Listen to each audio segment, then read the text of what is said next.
When you're a night. Yeah. Because we went to the hotel, like, do you think Paul's here? I'm like, ma'am, he's a night. I don't think he's staying at the same level of hotel we are.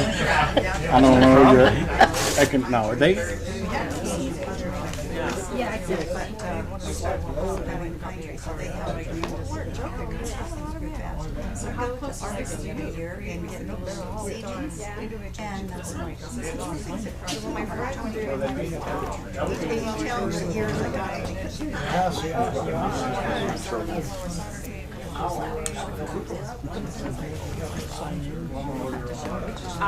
Usually they do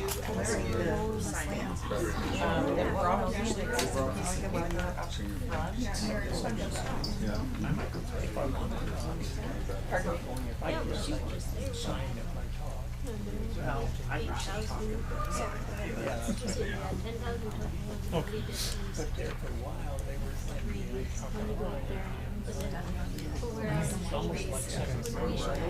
Okay.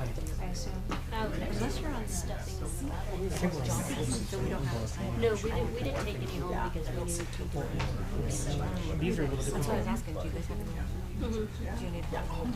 He's just gonna do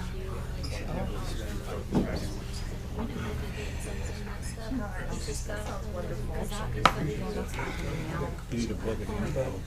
It's plugged in. It's just like frozen. No. Had everything loaded.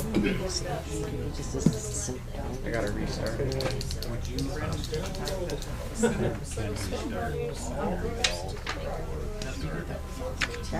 So we got. One thing you can do is change the order.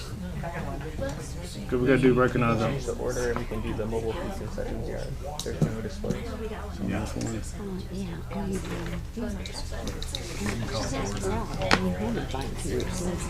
We're just going to change that. Yeah, we'll do the mobile food concessions for entitlement at first because there's no imagery with it. Which is. It's the second one down. Yeah.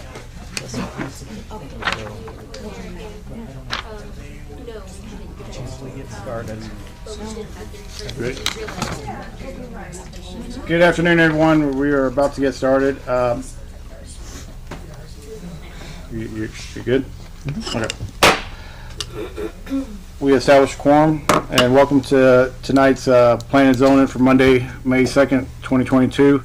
There is going to be a change of the agenda. We have to move one down for the mobile food concession due to some technical problems, since they're not showing a slideshow or anything. So while he works that out, we're just going to move the order of that around.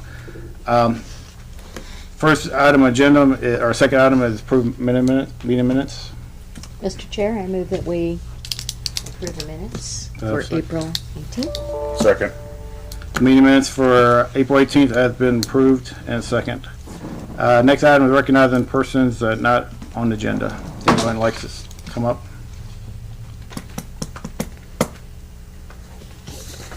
Seeing none, we will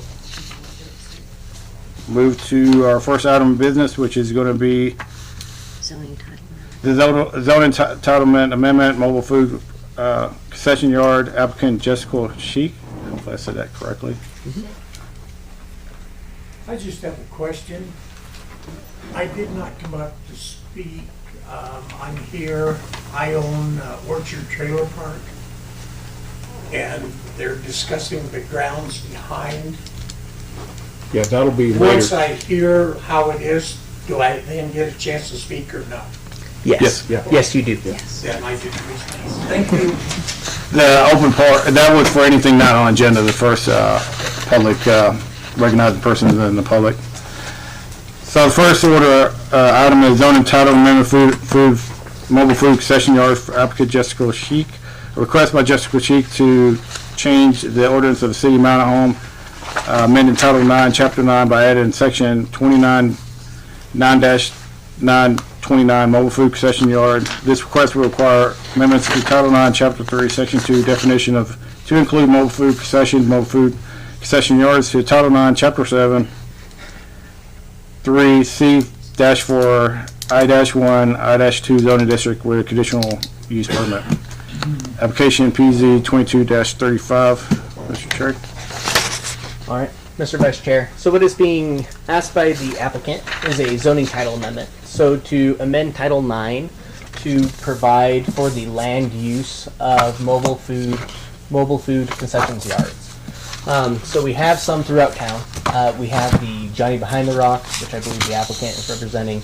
We have the one off of North 18th, which is the R lot, and then we have the one right by the Maverick, which is the Chayotai. There's the barbecue place. Those are mobile food concessions yards. Right now, our zoning ordinance does not speak to that land use. And we've kind of just allowed things to happen. The applicant would like to make a official classification of that land use in our zoning ordinance to allow that use with a conditional use permit, and also have design standards for that land use. So the big things that we're looking at is we're going to have definitions of what a mobile food concessions and a mobile food concessions yard is. We're going to add it to the land use chart, and there's also going to be performance and design standards. What's important to understand is the new standards that we implement, and I will let our legal counsel correct me if I'm wrong, but we can't go to these existing businesses and be like, we adopted these, now you have to follow them. They would be considered legal non-conforming.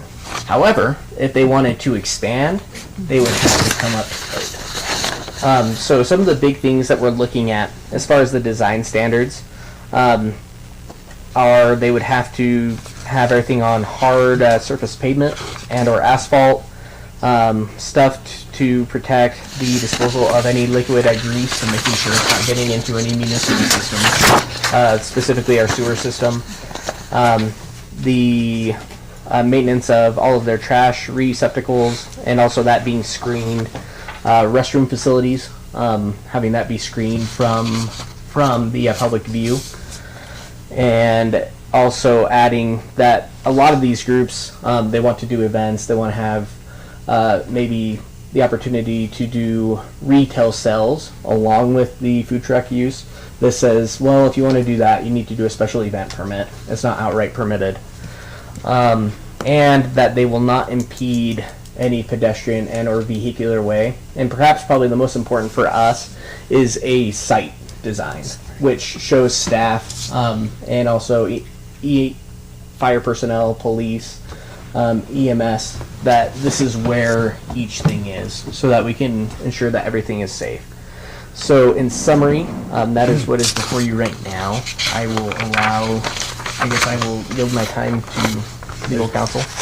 So some of those performance standards are requirements that exist outside of the city, outside of this ordinance. So disposal of grease into the sanitary sewer system is already prohibited, I believe, as is the prohibition of impeding pedestrian or vehicular traffic in public ways is already prohibited. So to the extent one exists and violates this after the adoption of this, it still can be corrected. Correct. But in terms of the design and the layout and the parking spots, then they would be granted.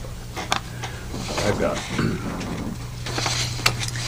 Would that need to be, excuse me, Go ahead, thank you. would that need to be, is it redundant then to include it in here? Not necessarily. So the zoning ordinance is our tool when we review commercial applications, building permit zoning applications. Even though we know that this is upheld perhaps elsewhere in city code or made by other agencies such as the Central Health District, us having it makes sure that it gets checked. Reminder. So it's more of a reminder than a redundancy. Okay. Travis, have any questions? No. Is the applicant here? The applicant is here. Come on up, Jessica. I apologize if I messed your last name up. It's fine, it's Shig. People normally confuse it as something other. Okay, that's trying to be safe there, so I know. you want to go on record saying that. So Jessica, can you just briefly summarize what you're asking? We are, normally the conditional use permit only covers 6 months of the year. We utilize those 6 months to show what that lot is worth for the city. So we've done multiple events there that ended up They were my first events I have ever coordinated, and they all went off without a hitch. We had a ton of local vendors. We did this one, which was probably the biggest event, was a night market. And we were contacted by a bunch of people that normally do the farmers market and other local events around here. So we had them come up and do like a night style market. So it's like a farmers market, but towards the evening time. A bunch of people came out. One of the biggest benefits to that lot is that it's a huge lot. Unlike all the other ones that you see around here, the food truck lots where they're really small. So if they get busy, there's a lot of cars coming in and out. They're close to hitting each other all the time. People, I've seen numerous times at the other lots where, you know, possibility of kids getting hit because people just speed out the lot. With that lot and paving or putting down asphalt and having designated parking areas on one side and then having vendors on the other, we completely drop that ability where everyone can come in and then we don't have risk of everyone like speeding out of the lot or anything. I had a brain fart. So essentially, what has happened and what motivated this application, and what's important to understand is this isn't an application that's only going to affect the subject property. That this is amending city code for all of these types of uses. Now, what motivated the applicant to do this is for their use, they are in a rather unique situation. Right now, they're operating on subject property, which is in the floodway, which is a difficult designation to have. It makes development difficult. City council chose to provide them an opportunity to do a temporary use permit, which does allow them 6 months of operation, but the 6 months has gone and passed. So the applicant has taken it upon themselves to work with city staff to ensure that for not only her use, but for this similar use throughout the town, that we allow for it, but we allow for it in a tasteful manner, which would only add value upon the city by having standards, by making it more fair to what they need to do as to what a brick and mortar needs to do. And it's not seen as a cop-out, like, well, you can go there and not do anything. Well, no. There are standards and there are things that you do need to complete. So with that, do you guys have any questions specifically about the ordinance changes before we open it up for a public hearing? No, I think just as a blanket ordinance without specifically thinking of any particular site, I think sounds reasonable to me. Travis? Have there been any complaints or anything against the site as we sit? We have not had any complaints whatsoever. Okay. If anything, I've heard nothing but good news. I've been contacted multiple times by other vendors, a bunch of local vendors, even a few out-of-town vendors that are interested in coming down and continuing the events that I started up from last year to continue on through this year if everything passes good. You had any issues with noise or noise complaints? No. In the first meeting upon passing the conditional use permit, we made sure by like the decimal test that any music or noise that we had wouldn't extend to like where the funeral home is at the corner of the lot. We made sure that everything was good over there so that way they didn't hear anything. It wasn't a disturbance. All the houses across the street from us, we talked to them. They're okay with everything. We've let them know, just in case, the music gets too loud, they can always come over and we can change it or, turn it down. So we are in full communication with all of our neighboring people around us to make sure that everything is nice and neutral for everyone. Now, you're going to eventually asphalt that, or you're going to just leave it gravel? Yes, so our original plan we're going to asphalt or, pave where we want to have parking, and then we're also going to do so up by where the food trucks are. But it is in the floodway. So they can't necessarily do that. I can add on that city staff, we've been working with FEMA and local agencies. I believe that they're taking a specialized look at Mountain Home and these designated problem areas that we have. And hopefully they can establish base flood elevation and other numerics that we need in order for people to build in such a way that if a flood event was to happen, that the waters will not be directed on other property and everything will flow correctly. So I believe that's happening now. But with a conditional use permit, it gives the opportunity, if someone does have a very unique situation, that they could come to this body and ask for some sort of deviation given whatever circumstance they may have. Vice Chair. So if I'm understanding correct, one of the advantages, I might be reading this wrong, sorry if I am, but one of the advantages now you can go year round, correct? Instead of 6 months, you're able to do 12. Yes, That's Commissioner Wright. one of the But I advantages. would like to reiterate, if this was to pass, Jessica would still need to do a conditional use permit. Sure. Because this is just changing the code to allow her to do the ask for that use. Okay, instead of having a special conditional use permit. Okay, that's my only question. Then you brought traffic up, you haven't had any issues in and out going there? No, Question. the owner of the property was able to widen the entryway, so that way now it's like a 2-lane road. So people have no problem getting in and out at the same time. I haven't had any problems with parking or anybody possibly getting hit or anything. We also do have an easement or an agreement with the doctor's clinic right over where, on the upper portion where electrical boxes are, that is also the owner's property. And he has an agreement with the doctor's clinic, so like if any emergency vehicles or anyone needs to get through, they can utilize the doctor's clinic driveway to get through and onto the property as well. Any questions? Travis? Open it up. That's how we have it open up for public comment? It's all you. At this time, I'd like to open up, anyone would like to come up and make comment on this motion, please do, and just sign in. There should be a sign-in sheet. Ask us the questions, and we relay the question back to the applicant once we take your question. So, any comments? Seeing none, close it for public comment. I just have a quick one. Oh, go ahead. Mr. Chair, just a couple points of clarification perhaps for Brock and the ordinance itself. When we discuss 9929C, trash receptacles, are those for dumpster types and will those also need to be screened? I believe that was the intent. And in addition to restroom facilities, will those be building structures or are we talking porta potty? Either or. Either one would be acceptable.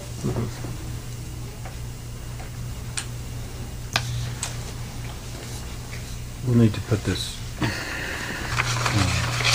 in actual ordinance format, but this is the text for it. So the ordinance would read that 932 is amended to add those two, 974 is amended to add that use, and then 9929 is a new section that would be added, is the way that ordinance works.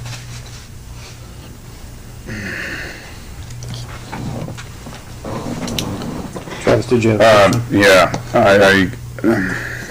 the gravel makes me a little bit nervous going year round. You do know we have really, So, well, let me clarify something. So we're not doing a Right. site-specific. We're not Okay, talking this about- is just the amendment. This would apply everywhere in the city that anyone wanted to do one of these. And so it really has no bearing on the applicant's operation at this time. So if the applicant wants to, and we really should not, so at some point, she's gonna come with a conditional use permit under this. Okay. So her operation is an example and was the inspiration for this, but it isn't. It was only to give context. This makes sense, okay, thank you. Yeah. And I would just add, it was, I believe, the Mountain Home Community Commission's first site visit. It was. So, Brock, I have one question on item C on 9.9.29. We talked about trash receptacles. That's a good point Brenda made. I don't see the screening for that, unless I'm not. And Let's what, see. Okay, we talked about the bathrooms to be screened, but It just says receptacle provided by the customer. Yeah, it does not indicate that it would be screened. So I guess that would be up to this body, and it was a part that was left out. It is something that I would recommend. It's something that for any other type of permanent commercial development, that is the standard. They have screened receptacles, and that would be my recommendation for this type of use as well.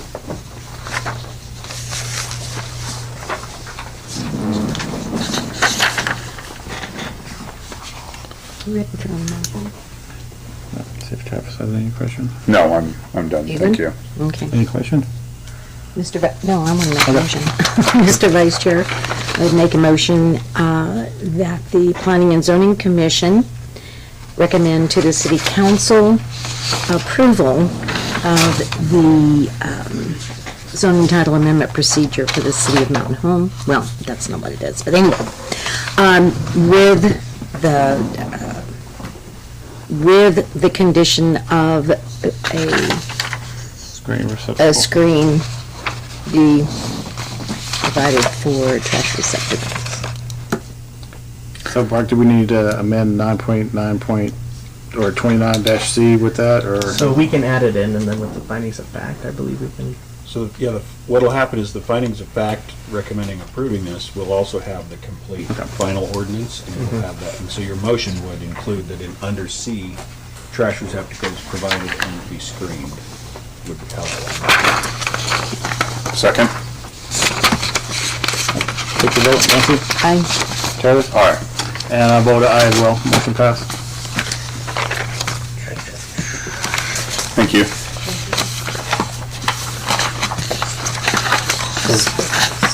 Very good. So which one do you want to start? Did You you can get go right back from the beginning now. Okay.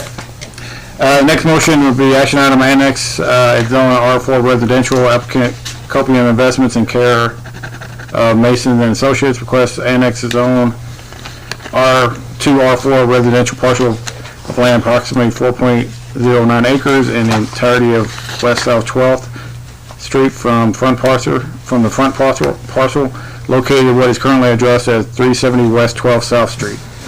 Application PZ 22-6. Mr. Cherry. Alrighty.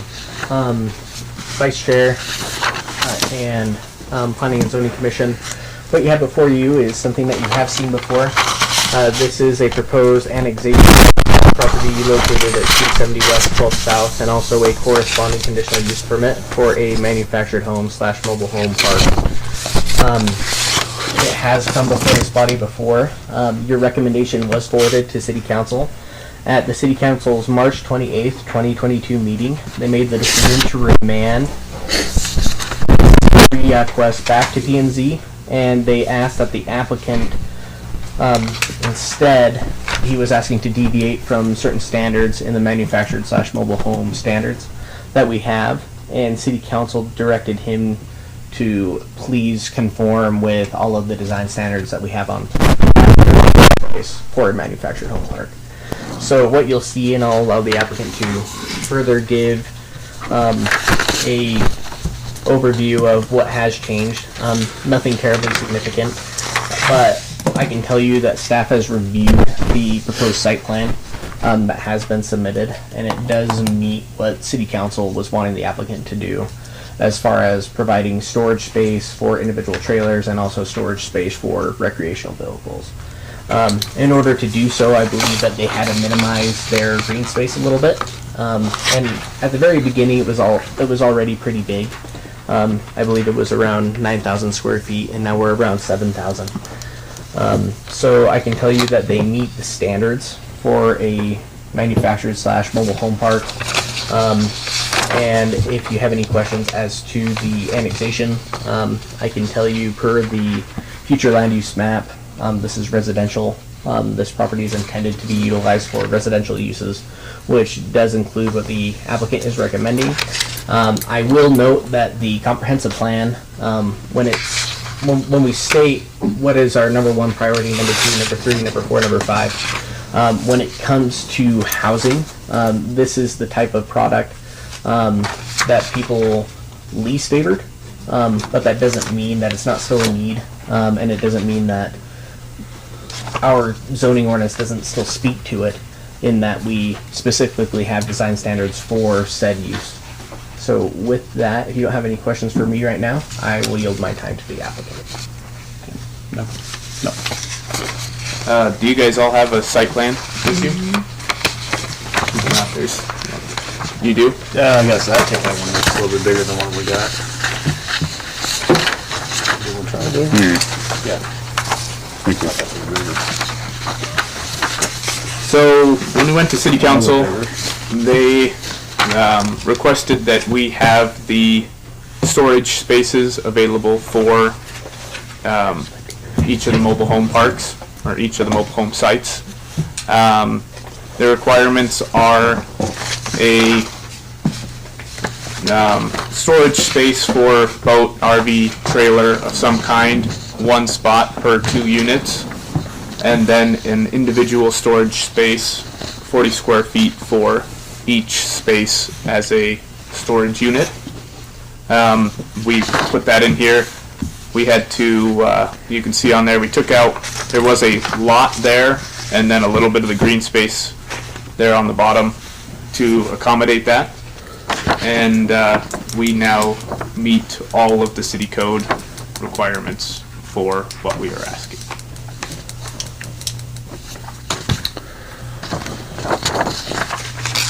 Chuck's got any questions? No, we've been over this, so. Same. Question? We can go ahead and open up for, or do you get that working in the presentation, or? We were just going to show the sites. Okay.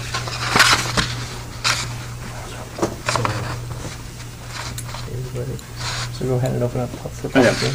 You can step back. We open up for a public comment at this time. We're still working on I that. can leave this here too if anybody. Anyone that would like to make a public comment on this, please step forward and sign in, and we'll take your questions and comments.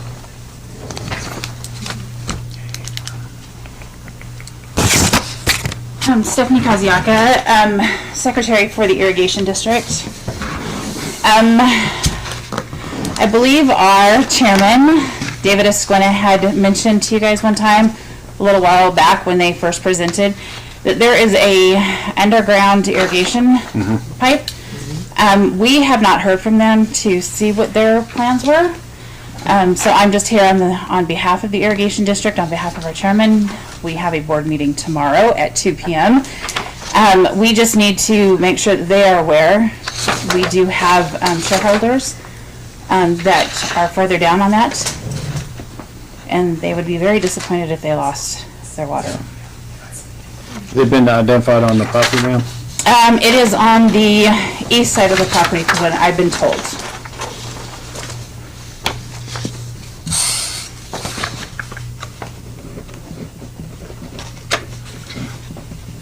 Are you saying that's a common well? Is that what you're saying? It's not a well, it's a irrigation ditch. Oh, So it's okay. off of the irrigation canal.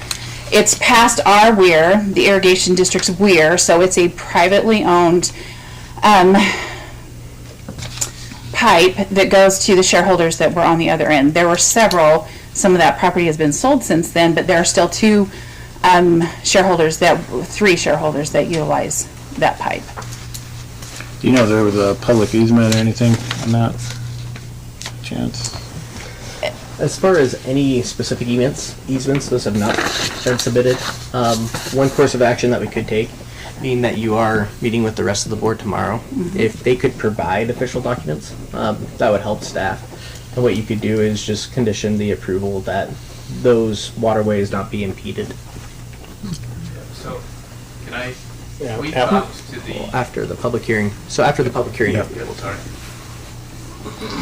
So it's not open ditch, it's a pipe running through, right? That one's a pipe through there. As far as maintenance, just thinking out loud, what type of maintenance do you have to do this long term? I mean, is there any to it, or is it just? To my knowledge, they flush it through. Okay. There's no other openings through it from where it is buried underground to where it comes out, actually on the other side of Paiute. Okay. Well, near Paiute. Way down there. Do you, by chance, looking at this site plan, do you kind of idea where it might be at?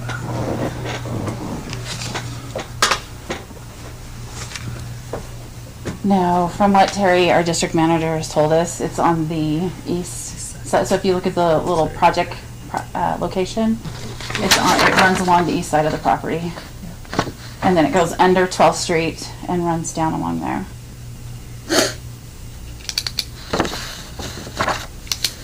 So, Mr. Trevor, just a legal question for you. If I'm understanding this right, previous owners allowed that pipe to go through there, but shouldn't they have any kind of agreement with that when they sold it, or is it just? If there's an easement on that property that's not, belongs to the city, then it's up to the property owner to comply with the easement, depending on who serves it. And it's dependent on the people who have the right to use it via the easement to enforce it. And so, yeah, the two of them, which he'll address here, I guess, after she's done talking, so.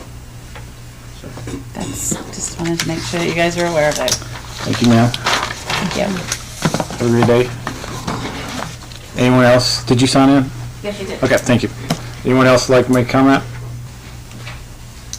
Seeing none, we Gentleman in the back that wanted to make a comment about this now. Did you? no, he was the applicant. It's the That applicant. was the applicant, okay. Okay. Seeing none, you can come back up, sir.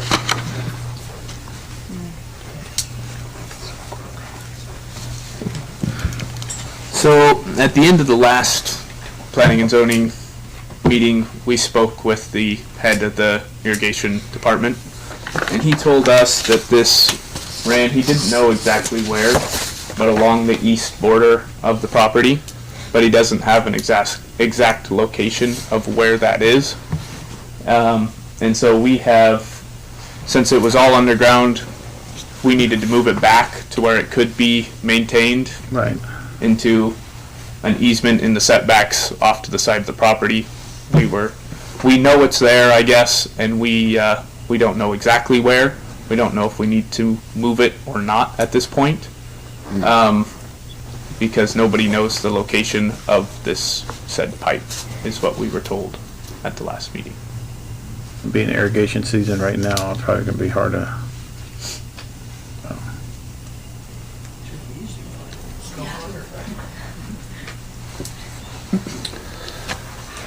So, what I can speak to, it's important to know that this type of use does have building setbacks.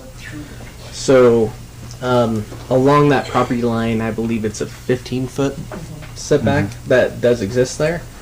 I don't know what kind of room that necessarily leaves for error, but it is something to be considered. Nancy, you got a question? Well, I was just wondering, what's the process? I mean, you just dig to find it, or how? Mr. Chairman, so it really isn't a city matter. Right. In other words, the person who has acquired the property takes the risk, as he's just explained, whether they need to move it. Maybe it happens to lie where there's a roadway. They acknowledge that it exists, but if it turns out that it's an enforceable easement, then he has to comply with it. But it really isn't something, it isn't a city water system, it would be like a city pipe or a city, but the irrigation district, now they were notified via this process that we were, so that they've had that ability and to engage. And she mentioned that they have a meeting tomorrow. Did you plan to? I didn't know there was a meeting tomorrow, but if that's something that we need to attend, I can. What makes it difficult is we don't have any document Right.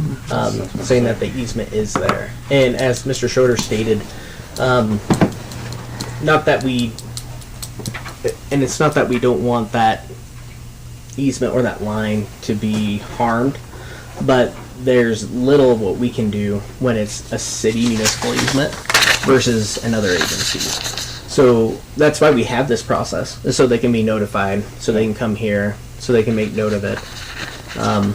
But the best thing that we can do is maybe hope that we have some better information, somewhere that shows where it is, but it's almost a civil issue. Yeah, 'cause that's what I was gonna ask, Brock, is because it sounded like it was a gentleman's agreement to put the pipe through the land at one time. And over years and years and so on, it's nothing documented saying where it's at or any kind of easement on it. And again, it's not our problem. yeah, it's an issue where, as Stephanie pointed out, they have shareholders on their system who rely on that pipe.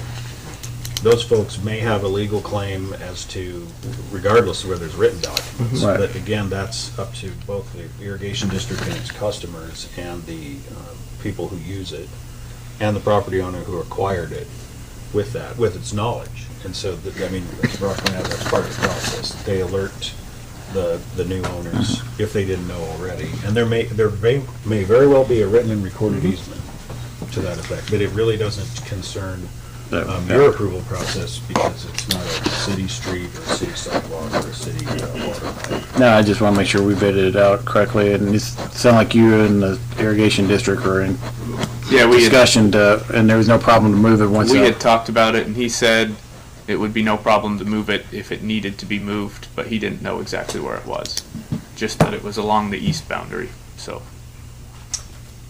I have a question for Mr. Cherry. Then in our motion to approve, or I don't see that we even need to put it in as a condition. Not necessarily, it's really up. Because if it has nothing to, it's not, as you said, a city easement, then.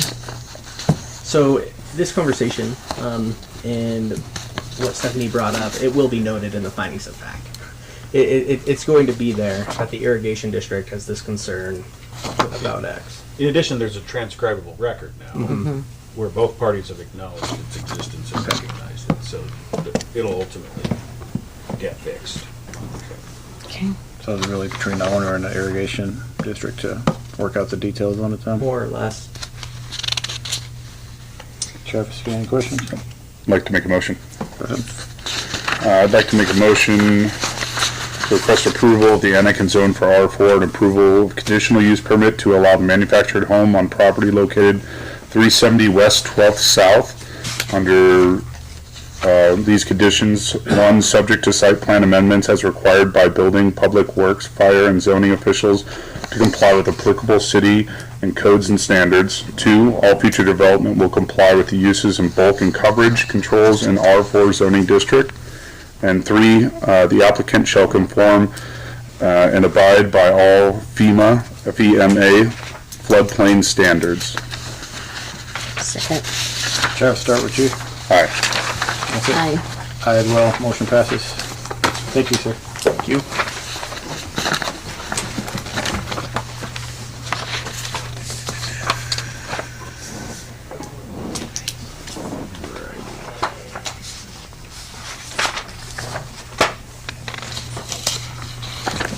So we go with number 3 then.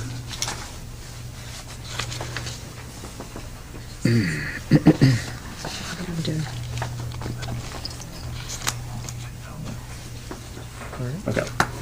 Next action item is rezone C3 to IA2. Applicant Ken Stone requests to rezone partial of land address is 950 Sunset Strip from C3 General Commercial Zone to IA2 Heavy Industrial. Application PZ-22-42. Mr. Cherry. Thank you, Mr. Vice Chair. This is property which is at 950 Sunset Strip. A lot of people may know it as the P&C Plumbing Supply Building. It has recently undergone new ownership, and the current owner is wishing to rezone the property from its current zoning designation of C3 Commercial to I2 Heavy Industrial. What we need to look at as we review what the applicant is asking is we go immediately to the comprehensive plan, specifically the future land use, which is right here. And as you look around, this is the map which serves as a policy guide when people come to rezone properties, the classifications that we should be granting based upon the information which was gathered during the comprehensive planning process. And if you look to the north, to the east, to the west, it's kind of right along where commercial meets heavy industrial, and it's actually classified as heavy industrial per the future land use map. When you look at the current zoning map of how everything is now, it's somewhat similar to what we see in the future land use map, in that we have it being C3 with everything up here. Then we have heavy industrial, which is the I2. We have light industrial, the I1. And then we have some residential over here directly to the east.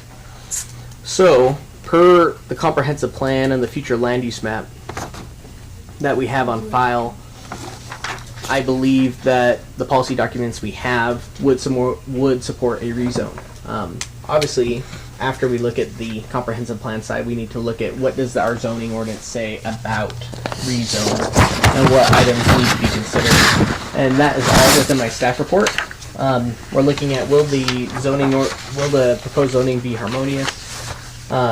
Is this an area that we are going to rezone in the future? Has there been any recent changes within that area which would provide us a reason not to rezone? Will the proposed uses be hazardous if we were to rezone? Do we have adequate services? Will this create requirements upon the city and upon the taxpayers if it was to be rezoned that would create any sort of tax burden to the city? And are there going to be any processes once this is rezoned to the surrounding areas, especially the other areas which are C3, which will be of detriment to them? The applicant can speak about the proposed uses that he is seeking through this rezone, which is a carpentry shop and a commercial laundry center.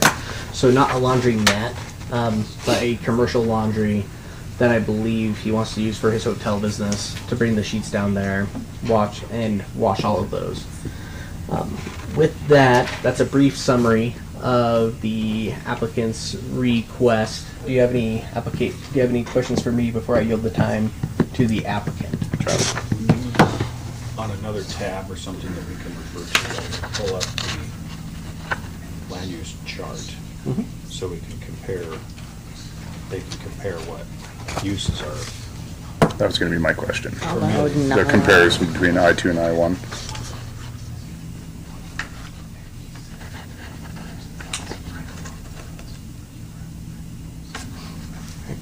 And would you like to invite the applicant?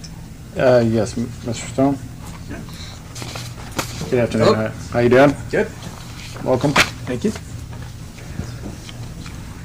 So could you give us kind of a brief detail of what Yeah. you put in there? I know it's laundry, but a little bit. Yeah, so it's a dual use, right? So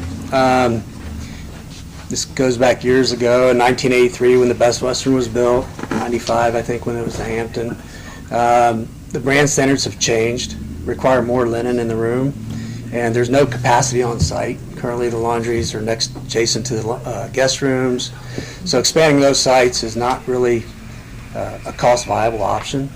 So we're looking to bring it off site. We currently send in overflow situations to Boise, during hard months, for laundry. So with that, there's cost, there's attrition with the sheets, things of that nature. So what we're looking at with the P&Z, it's approximately 7,800 square feet. The laundry would be approximately 3,000 square feet, where it'll just be consolidating staff, consolidating the laundry to that site. So kind of an offset from the hill to the PNC building. And then daily shuttles back and forth 6 days a week. So just to ease that burden at the sites. Then And to bring it back from Boise. Then the carpentry side part of it? So the other side of it is, because that's not full utilization of the building, is putting a cabinet shop in. So we do custom doors, windows, cabinets, case goods for hotels, things of that nature. So approximately 2,400 square feet will be the finishing area, and then the rest will be offices and storage.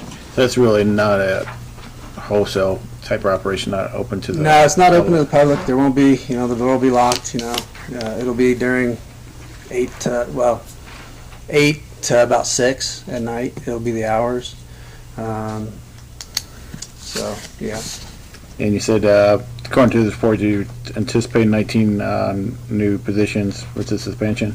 once you gear up? Yeah, I've already started hiring, so hopefully this goes through. But we got an engineer, we got some skilled trades coming on, we got some folks with laundry coming on, starting May 7th.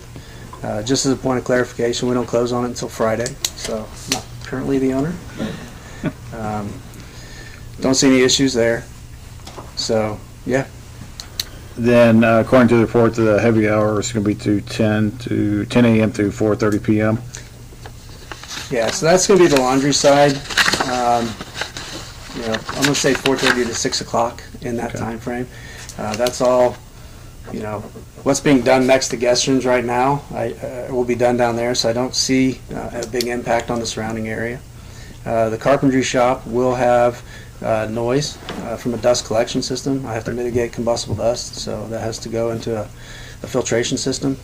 I don't think it'll be any worse than the silos across the street, across the tracks. So I can get the noise studies for that. That's all machinery that's common to this process and takes into account, you know, the health and safety of the people and the occupants in the building for the dust, fire suppression, things of that nature. So, but it will be vented to the outside and then held in trailers for disposal.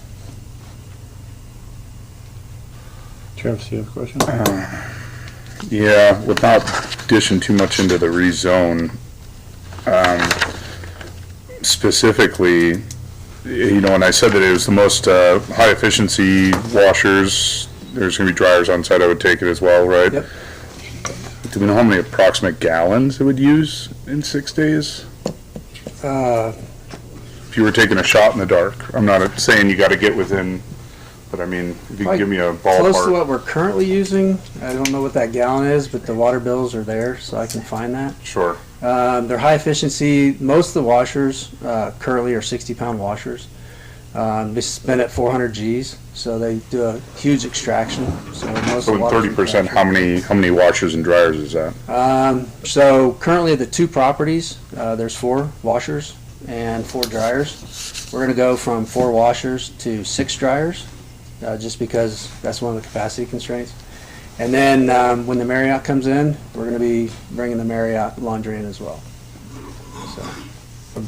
Brock, if I'm understanding Travis, where did the change the EDU usage? Yes.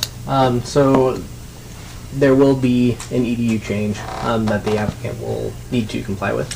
Unfortunately, our Public Works Director could not be here today, or he could explain to you the amount of EDUs that this use will end up having to undertake.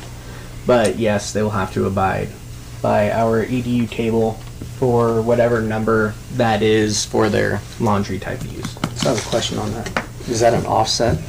Yeah, I was asked, I Because wondered we're the already same paying thing. that EDU. So there may be EDUs added for the use that you are choosing to use. Right.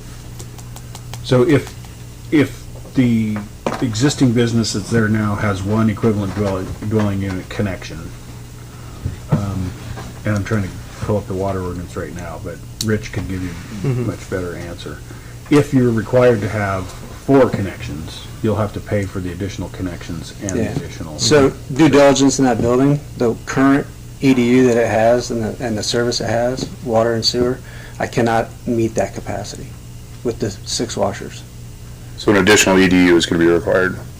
So I'm going to be under the building's current Okay, availability. the current EDU that it sits on, okay. Current All right, availability that sorry, it has right now, I will not I meet that capacity, okay, I misunderstood you, I'm sorry. So I won't be putting another meter in. I won't need another water line. That's, Vice Chair. Yes, sir. Commissioner Agnes, this will also be reviewed at the time that building permit comes forth. So when new EDUs are calculated, it's part of their commercial building permit. That's when they see the plans, they see the type of machine, and that's when the determination is made. Right now, we don't have any civil drawings, we don't have any schematics for any machines, so we can't tell Mr. Stone that this for sure will be the EDUs that you have, but all of those will be reviewed at building permit. Okay, and again, all we're looking at right now is a rezoning.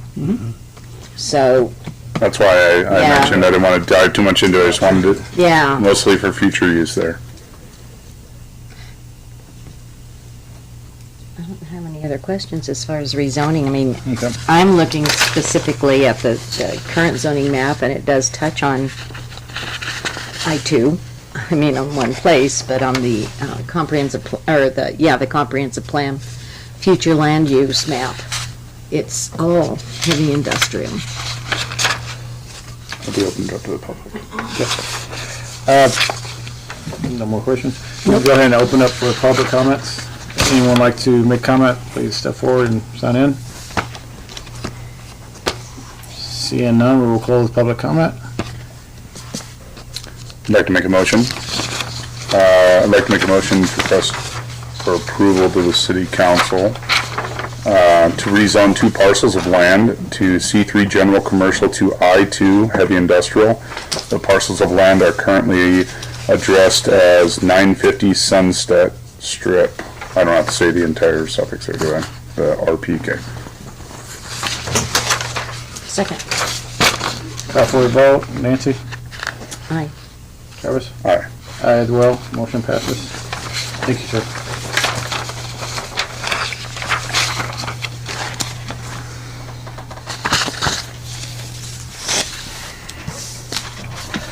I see why the other ones didn't have north arrows. They were The next agenda item is applicant Mark Taylor to request in care of Math. Sanchi. Thank you very much for that. I appreciate that. To rezone from C4 heavy commercial zone to R4 planned unit development, West 8 Town PDU. Request will allow for a master plan development consisting of 43 new single-family townhomes and 5 and 6 unit groups. The building would be 3 levels with ground floor garage and 2-floor living with a height of 35 feet. The home will have a rear yard and balcony. Multiple outdoor common places, gathering and recreation, which include child pickup, drop-off, and walking paths. Partial for the planned unit development is located between West 7th South Street and West 9th South Street, and in between South 5th West Street and South 3rd West B Street. Application PZ 22-42. Mr. Chair. Thank you, Mr. Vice Chair. This is a request by the applicant to rezone 3.56 acres, which is between the West 7th South Street and West 9th South. So everyone has their bearings. We have the state highway here. You turn westbound 7th South. Here's the little blue homes right here. I believe here is the mobile home park that we have a gentleman who is in our audience who is going to be representing his interests. And then we have the subject property, which has access via West 8th South. There's a roadway, you can't really see it, that goes all the way to the subject property right there, which is public right away. What the applicant is proposing is to build 42 3-story single-family townhomes. All buildings will be 3 levels. Again, I'm going to just show you another map so everyone knows for sure where we're at. This one's a little bit better. We have the subject property right there. There's the roadway, mobile homes. We have South 5th West over here. Here's the rec district. And then to the north, we have commercial Air Base Road.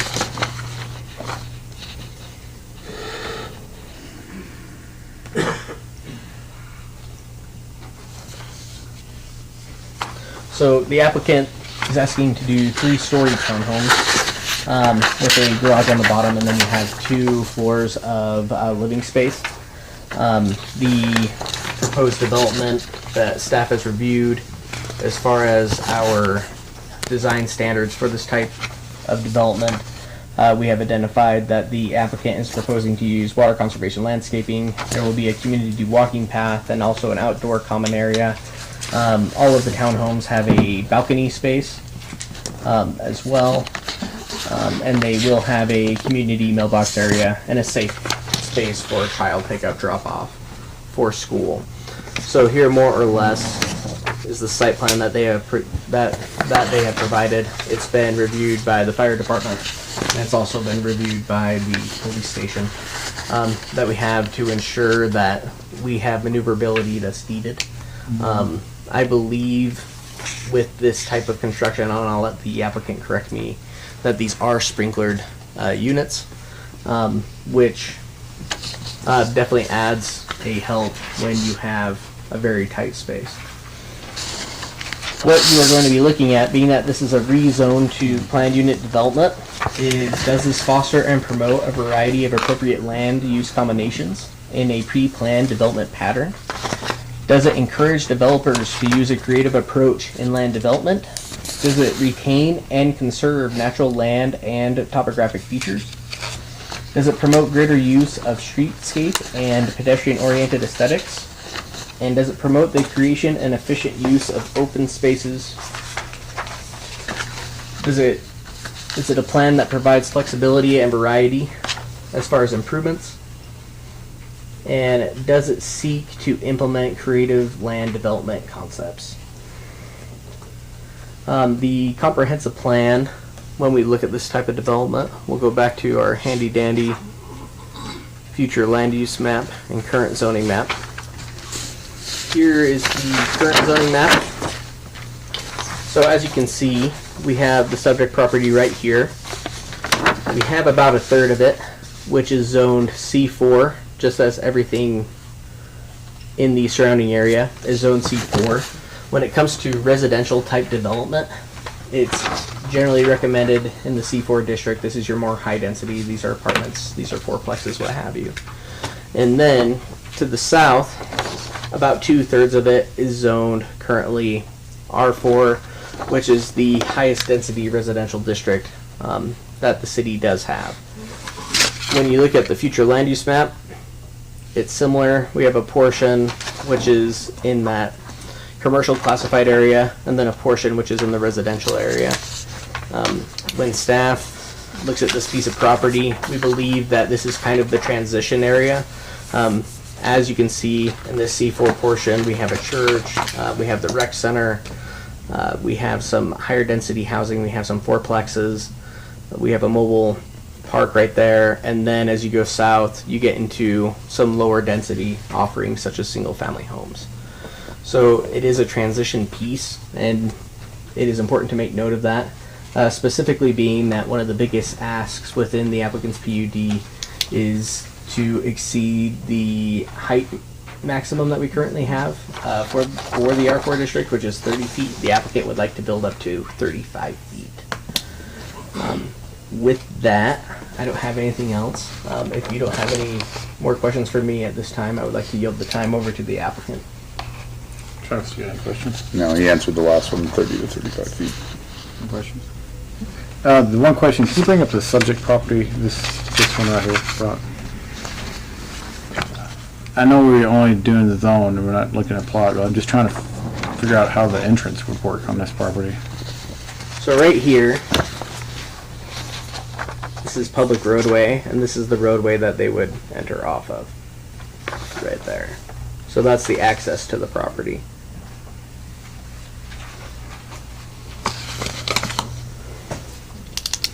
Okay, is that? So is that a canal on that one side? Yes, and I believe that the applicant can speak more to that.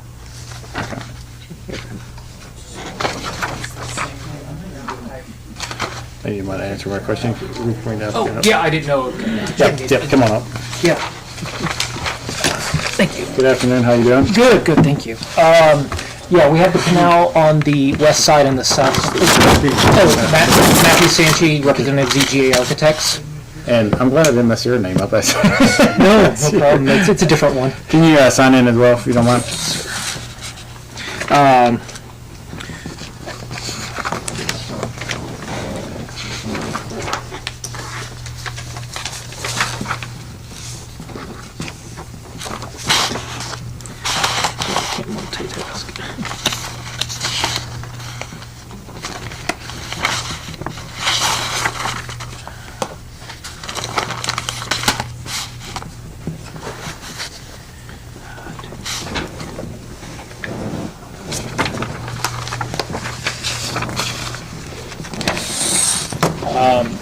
with the property as it is. We've been in contact with the irrigation district. I think Stephanie knows the sound of my voice.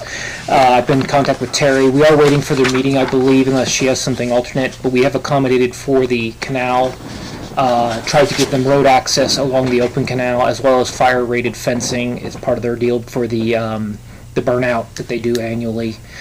The units are set back with a reasonable amount on both sides to accommodate for that, as well as fenced to protect any children or passersby from within the unit development from access to the canal. We don't want to, create liability there as well. We have not solidified with irrigation on the exact fencing type. We just know there might be a fire rating that we need to deal with, either metal or CMU or alternative if so presented.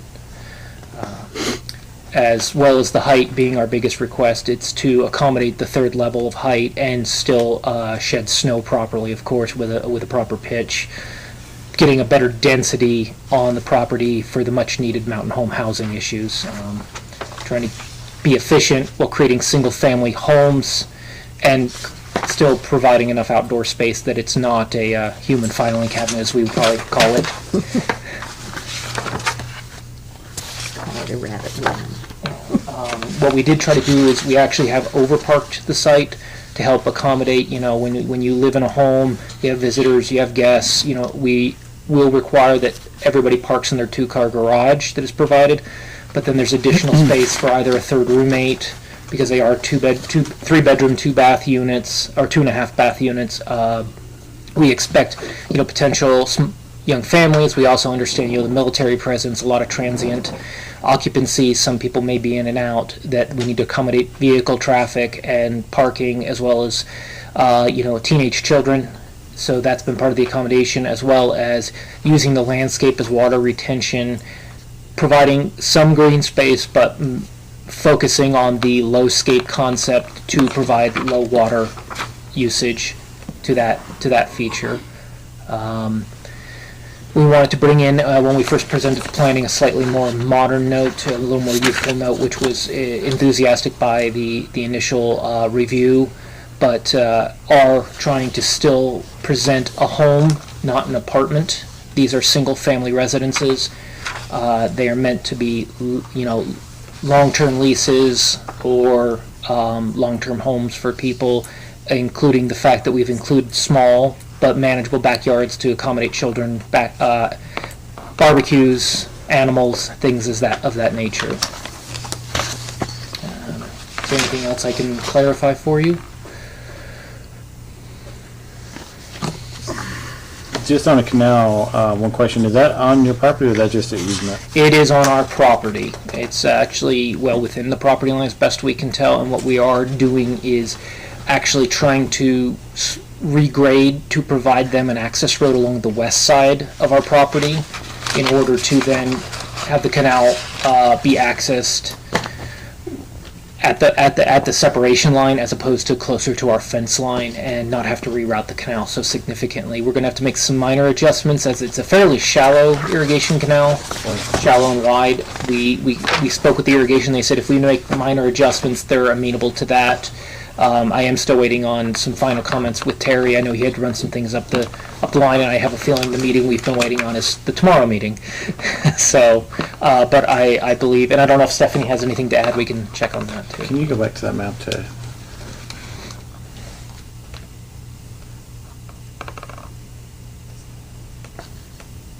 So the bottom would be where the canal. Correct. Further south is our property line, then an access drive of 10 Okay, so feet. you're going to do a drive in between. Okay, that's what I was thinking.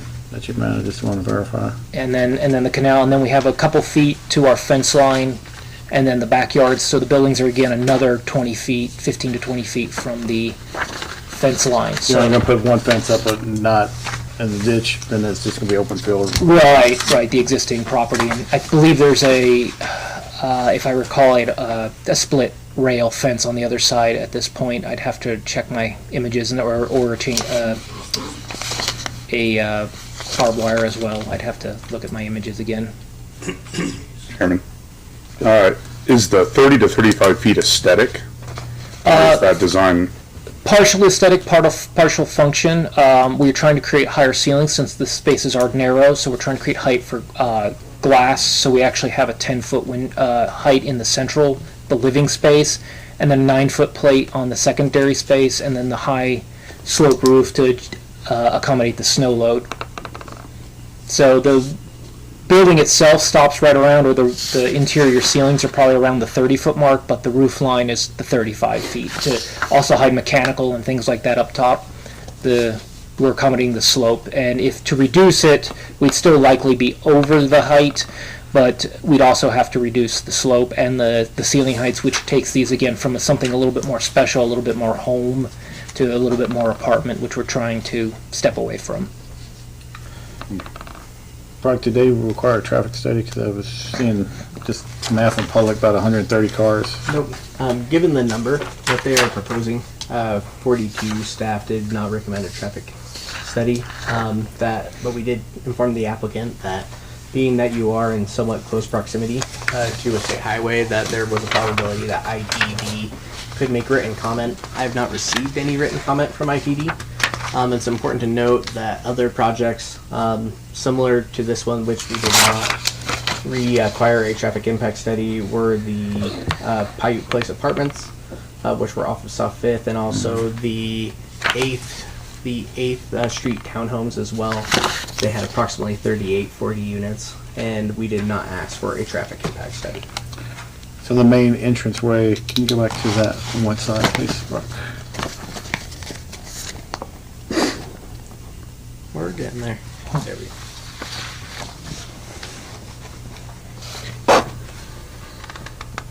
So that connects to, South 3rd West. then it picks up on a collector on State Highway, or, Highway 30. It's four. Am I reading that right? Oh, not to change. You did ask previously about fire sprinklers. Brock mentioned it.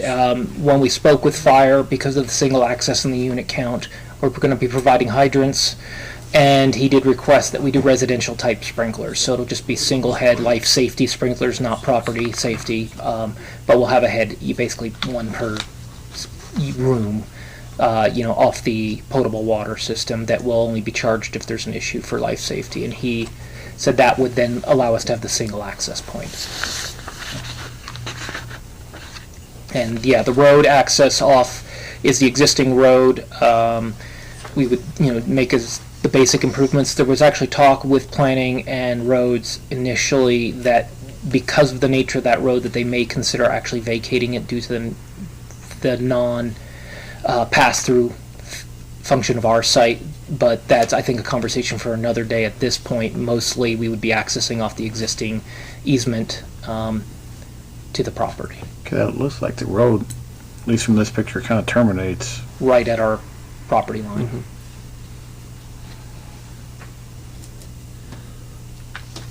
And it's a fairly under-improved road at this point. So would that be a Class 5B road? That's a city road. So this is a city road, which would be improved if the development does happen, and with that burden being on the applicant. As far as access, if you look right here in their site design, they list vacated, but I just believe that was an error or just an issue about communication. It isn't vacated, and I believe that the property owners both to the north and also to the south have some sort of access, and that will have to be worked out as well to ensure that with the improvements that they continue to have access to the vacated piece to the south and the north, if they do indeed have right to that access. And I think the property to the south does. I'm not sure with fire. They said they weren't sure about the property to the north. Any questions? I'd like to hear the public. Any questions? I'd like to. Public. This time we call, Thank you. like now we're gonna open up to public comments. Anyone like to make comment on this, please just be curious and sign in, and we'll take your comments and questions on this. The process is you ask us a question, then we relay it back to the applicant once we get your data and information. So anyone like to make a public comment at this time? I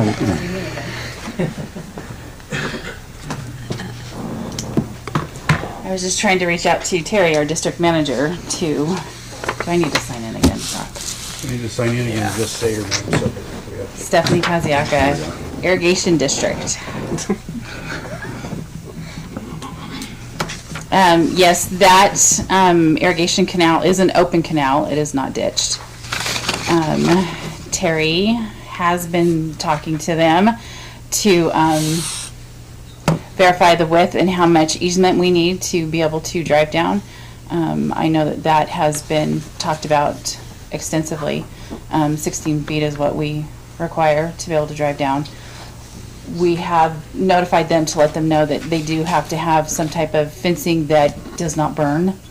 We are not responsible. We do burn all of our ditches throughout the canal system. So would it be more advantageous, I'm just throwing this out, instead of having open ditches, to actually have it piped? There would then need to be clean outs. Okay. I want to say they're every 300 feet, but I know that Then you still would have to have access. we'd still have to have access because we'd still have to have clean outs. Because on the other side of the road, under the air-based road, it is it's not an open ditch, so it's canals. It's I'm trying to even think of what it is, but it goes under the air-based road, and it goes back behind Pioneer Federal. Okay. And then just at Jackson Street is where it's open ditch, and then along the West Elementary is still open. Yeah, that's my question. I didn't know if with the pipe, if you would have to have the access, but I guess you do, so. Any questions, Nancy? And again, Not our this meeting one. is tomorrow at 2. Any other comments? No? Thanks, Jeff. No? Thank you. Anyone else like to make a comment? I just have a couple of questions. Come on up, Seth. Of course. Can you say your name and address? Doing hard work.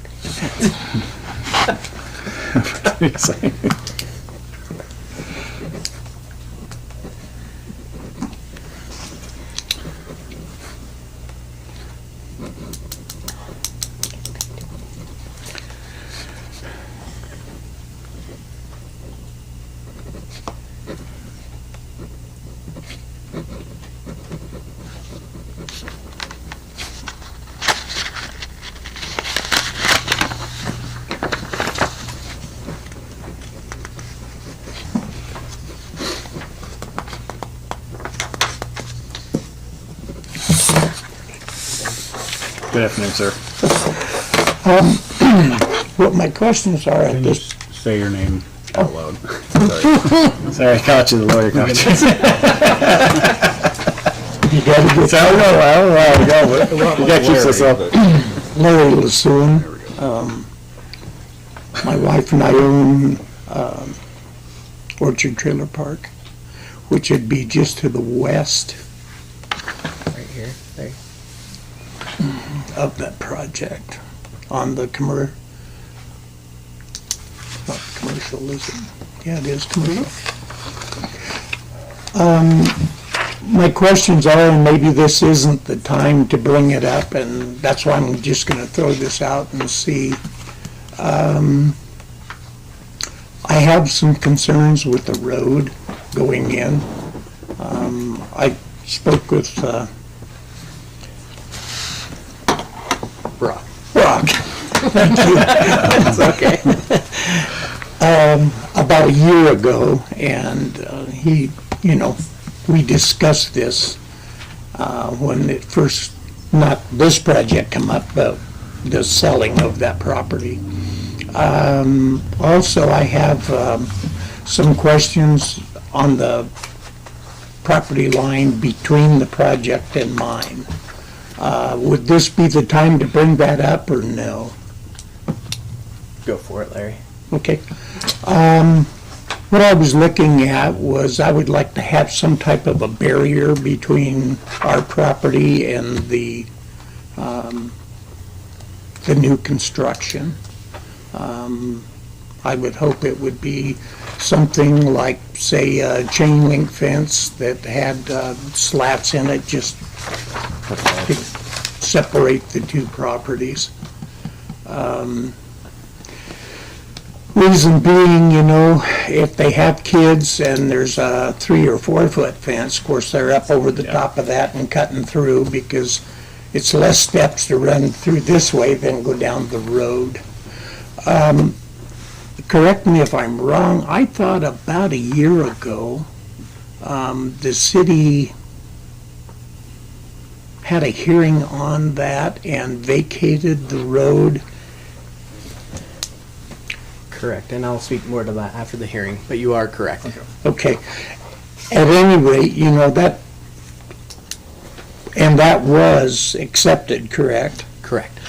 Which would really be nice now so that they could have flow of traffic from both ends. Because I don't think with the size of this project and the amount of cars that you guys were just now talking about, I know we're only talking maybe, a quarter mile of road, maybe not even that, of city road. I just think that that's going to really make a bottleneck on 8th Street and on the 7th. And I just wanted to kind of bring that before the board. Other than that, I'm waiting to see this with open eyes and open arms, and thank you for your time. Thank you, sir. Thank you.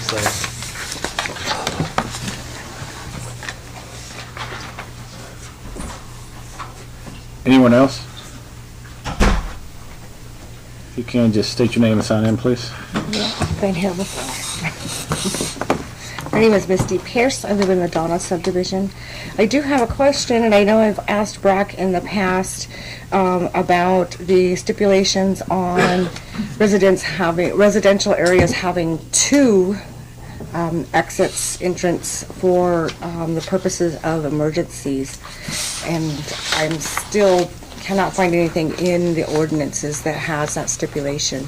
But you guys have approved the LEAP housing that did not have 2 in, and then you're gonna put this one near it that doesn't have 2 in. What if there's a fire, they're very close proximity? You need to really think the E911 coordination of streets. I'm just curious on that. And then, no offense to the developer, but the apartments do not look like they belong on Mountain Home. They look like the Sniper Tower that the hub that everybody refers to the Sniper Tower. They look more like a Meridian building, not a Mountain Home building. And I believe in the comprehensive plan, you're supposed to be doing some blending to make sure that they look like they fit within the area that they're being built in. And then, just to let you guys know, I have been talking to Mark Bryant, prior city council member. You guys do have the right and the option to deny. And I believe that's on page 2 of the comprehensive plan that Brock gives you guys. Thank you. Thank you.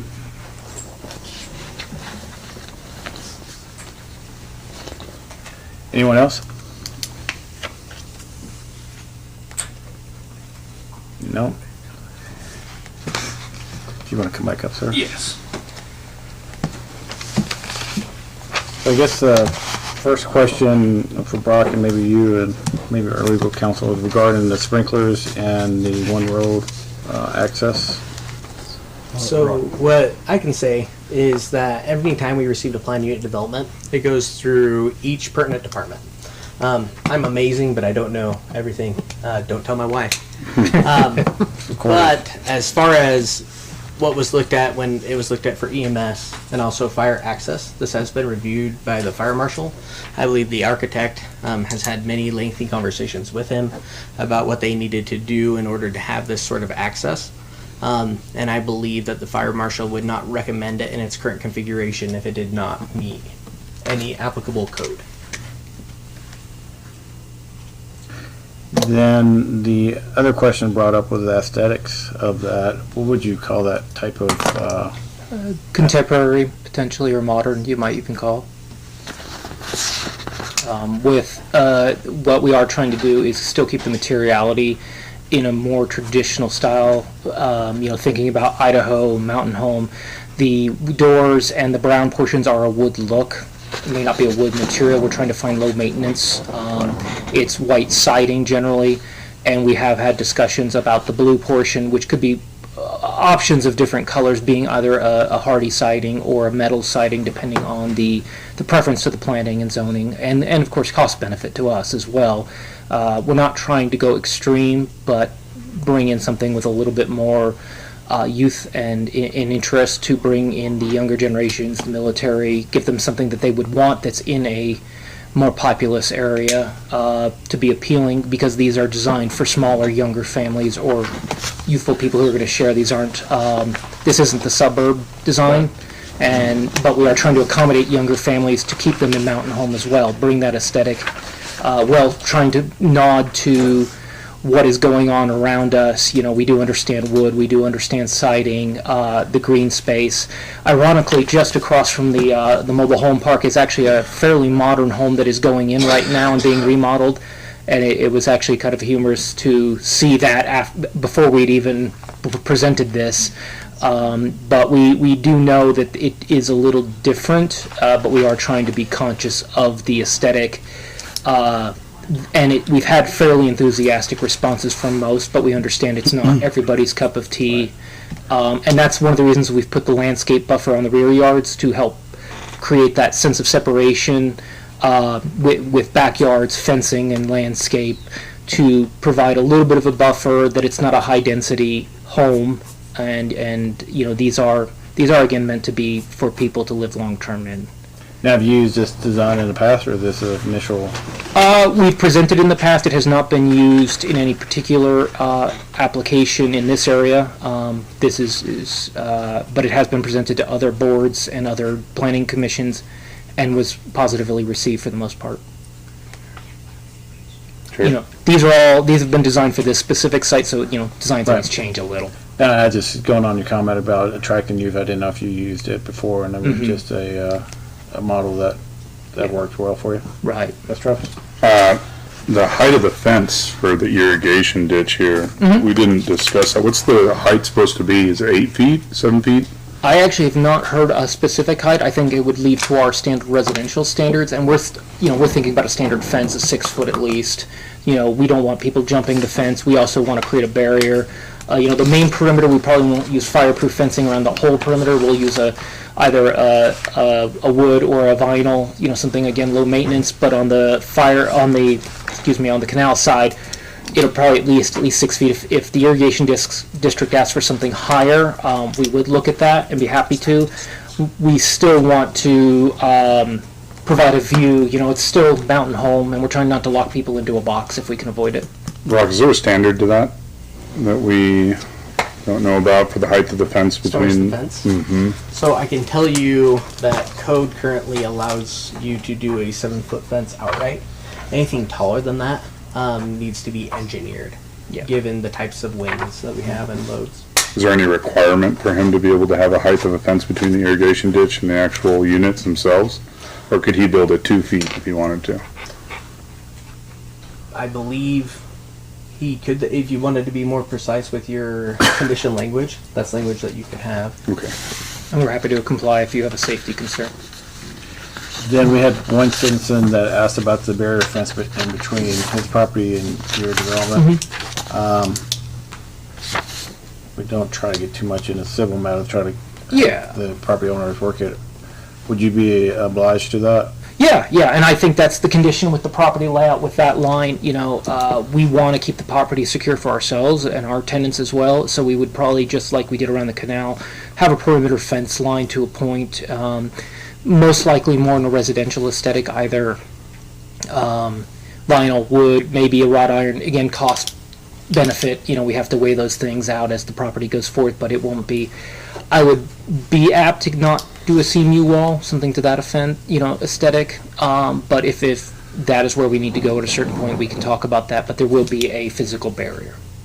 We want the yards to be secure. We want the property to be secure. It's not meant to be a thoroughfare for them or us. Right. Yeah. So.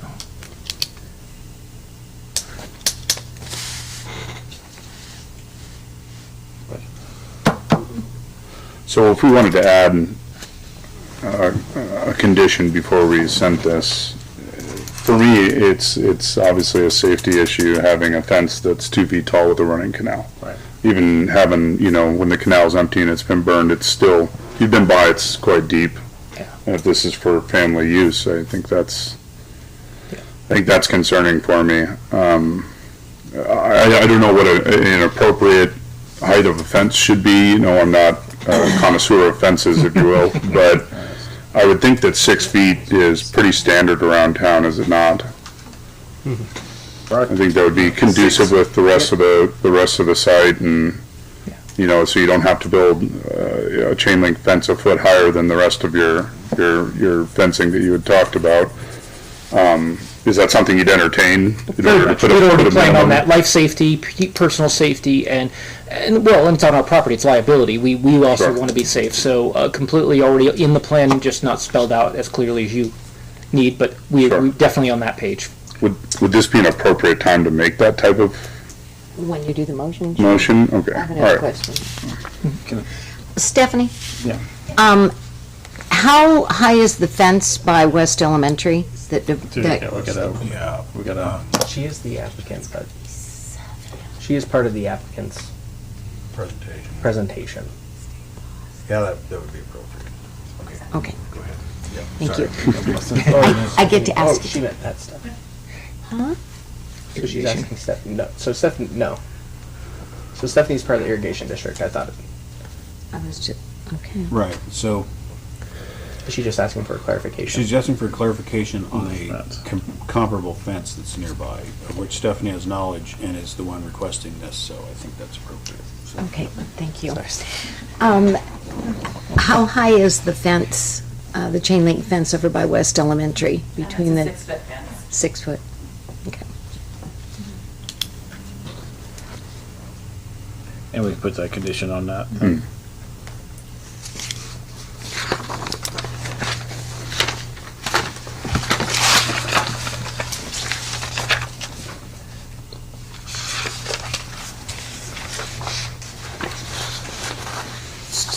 As far as trash receptacles, Director Chairman, if that's all right. As far as trash receptacles, each individual unit will have a trash can, or is there some sort of collective, or? We are treating this like single-family homes, so small wheelie bins that will be then put out in front of the garages on trash day, so we don't have to accommodate a dumpster situation. Okay. We don't want the attractive nuisance, as well as, again, the single-family appeal. So everybody will pay their own trash bill, and they'll have their bins. Probably, we would suggest smaller bins just for the accommodation, but with the pass-through in the garages, they could keep them in the back porch if they'd like to. So, yeah, that was our thought process, to keep it more traditional. Then on your plot, where is your groundwater runoff? Groundwater runoff is actually under the stamped concrete portion of the entry, as well as in the landscape barrier between the parking areas. That'll be a holding that will actually even be potentially able to top out as a wet area. But the major portion will be the stamped entry will be, our retention will be under that space. Chairman, you had mentioned a child drop-off and pickup area. If you could point that out to me.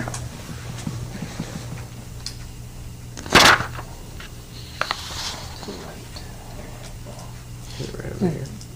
Oh, right there. Down, kind of in that area where the mailboxes and the child drop-off are all in that general location. So we have that outdoor space, and so it'll be a bit of a shelter. The mailboxes and the child drop-off area are all kind of zoned as the same location to accommodate cars and vehicle traffic, so the kids can gather in that location.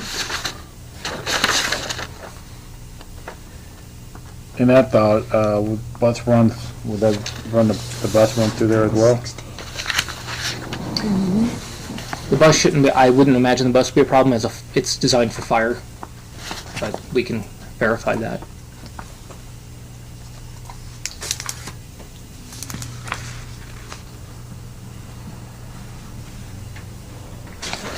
I have nothing else.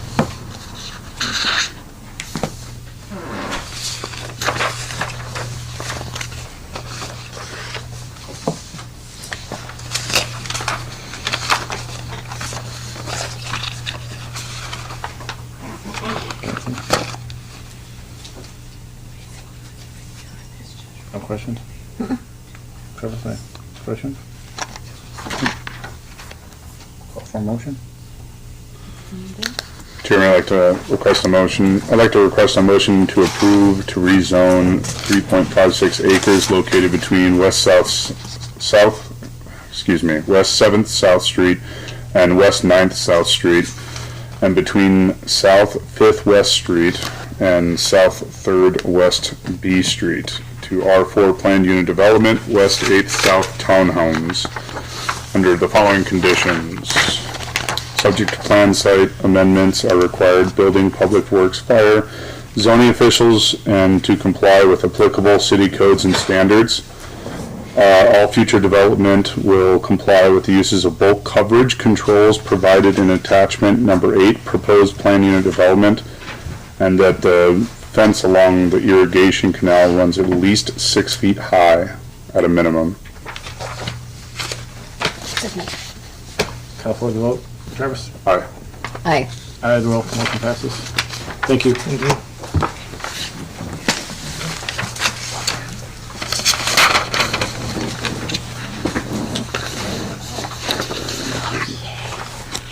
So, next agenda item is new business. We have none. So we'll move on to the old business. Action item, recommended plan unit development to village. Applicant Robert Nash. Let me read the whole finding of fact. Findings of fact, you don't have them? No, yeah, I just want to make sure. You're just voting on the findings of Yeah, fact? okay. Sure. The easy one. Mr. Chair, I recommend the Planning and Zoning Commission hereby recommends to the City Council that the application to zone R4 with the PUD entitled The Village PUD be approved by the City Council with the following conditions. Number 1, subject to site plan amendments as required by building, public works, fire, and zoning officials to comply with applicable city codes and standards. Number 2, all future development will comply with the uses and bulk and coverage controls as provided in the Village Planned Unit Agreement and Site Master Plan and Landscape Plan. Okay, recommendation. Second.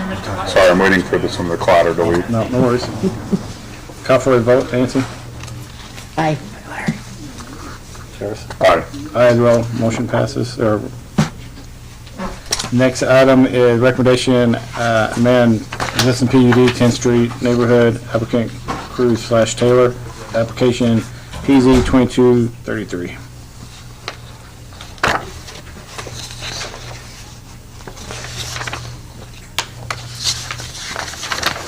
Mr. Chair, Yes, ma'am. based on the foregoing conclusions of law, the City of Mountain Home Planning and Zoning Commission hereby enters the following. Planning and Zoning Commission hereby recommends to the City Council that the applications to annex and zone R4 with the PUD entitled 10th Street Neighborhood PUD be approved by the City Council with the following conditions. Number 1, subject to site plan amendments as required by building, public works, fire, and zoning officials to comply with applicable city codes and standards. Take a recommendation. Got a second? Second. Call for the vote. Travis? Aye. Nancy? Aye. Aye as well. Motion passes. Next item, recommendation of facts for recommendation of zone title amendment, home occupation, applicant Randy Scales, application PZ 22-23.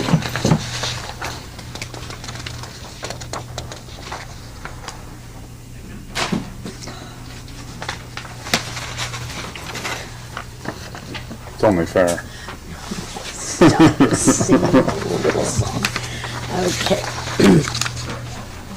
Mr. Chair, the Planning and Zoning Commission recommends to the City Council with a 5-0 vote that approve the request to amend Mountain Home City Code 9-9-16B home occupation criteria by adding subpoint 10, quote, any proposed home occupation deviating from these standards shall require a conditional use permit, unquote, per the attached ordinance. Second. Call for the vote. Travis? Aye. Nancy? Aye. Aye as well. Motion passes. Next, Action item is recommendation of conditional use permit storage facility applicant Amanda Willmiller, / United Metals, application PZ 21-80. Mr. Chair, the Planning and Zoning Commission hereby recommends that the application for conditional use permit to allow a recreational vehicle storage facility on real property located at 1145 Airbase Road, legally described in attachment A, should be approved with the following conditions. 1. Subject to site plan amendments as required by building, public works, fire, and zoning officials to comply with applicable city codes and standards. 2. All future development will comply with the uses and bulk and coverage controls of the C4 zoning district. 3, the applicant shall comply with and receive all required approvals from the Idaho Transportation Department. Got a motion, got a second? Second. Call for a vote. Nancy? Aye. Travis? Aye. Aye as well, motion passes. Next action item is recognition R4 plan unit development, applicant Lee Halvin, application PZ 22-37. Mr. Chair. Yes, ma'am. Wait, let me get over here.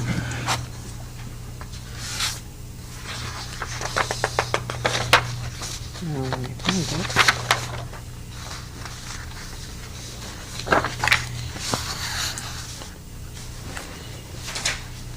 Can't find it.